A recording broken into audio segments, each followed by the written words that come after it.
Welcome back. We're now going to pick it up inside of the writing screen, and inside of the text editor you have all of the same editing features that you would have in any other word processing document. So for example, once we place the cursor inside of here, what you'll see is that you have a toolbar that is enabled to you. So that means that you can take any of these words and you can make them bold. And by clicking the B, you can take the bold off. You can do the same thing for italics, and clicking again and turning the italics off, underline, and strike through. You can also change the actual color of a particular text by clicking apply, and then when you take the highlighter off, you'll see it. You can change it back to black.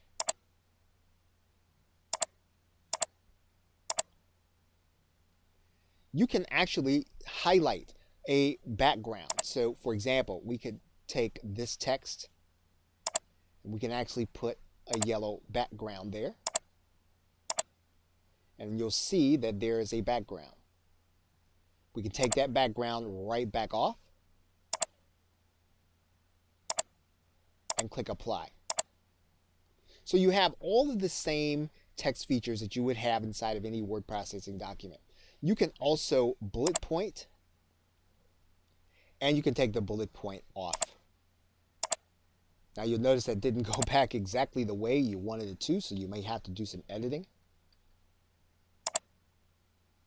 So you want to make sure that you can work with all of the features inside of your word processing to make your document look the way you want. And again, remember that all you'll need to do is to click the preview and test button to take a look at how it's actually going to appear to your client.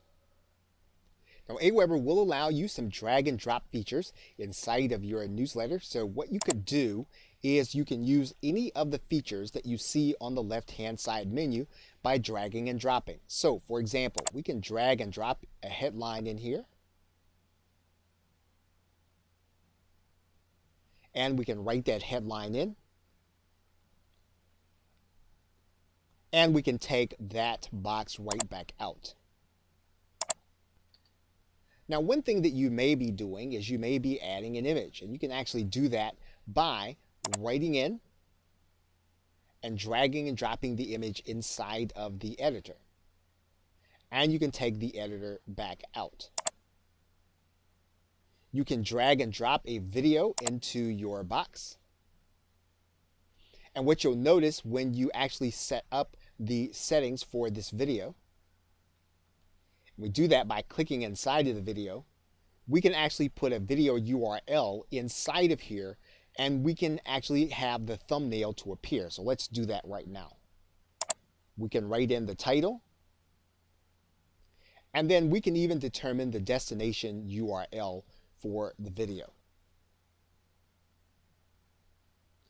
If we decide we don't want it, we can take it right back out.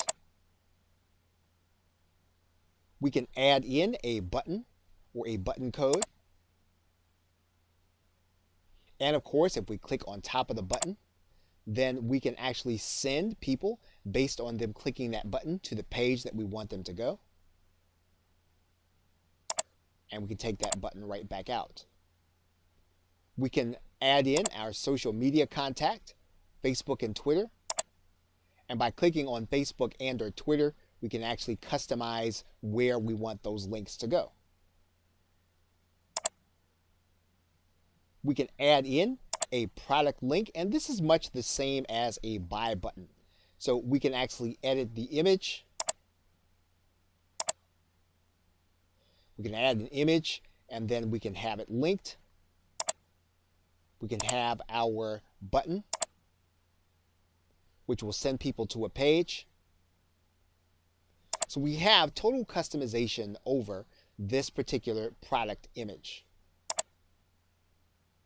We can add in a coupon. And of course, we can actually write in what we want to see inside of that coupon and take it back out. And then we can add in our logo. Again, with all of these images, we can actually size these down to what we want them to be. We can click inside and adjust them from there.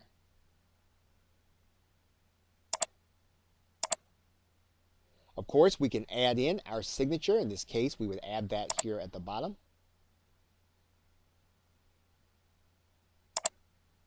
And we can even add in a divider.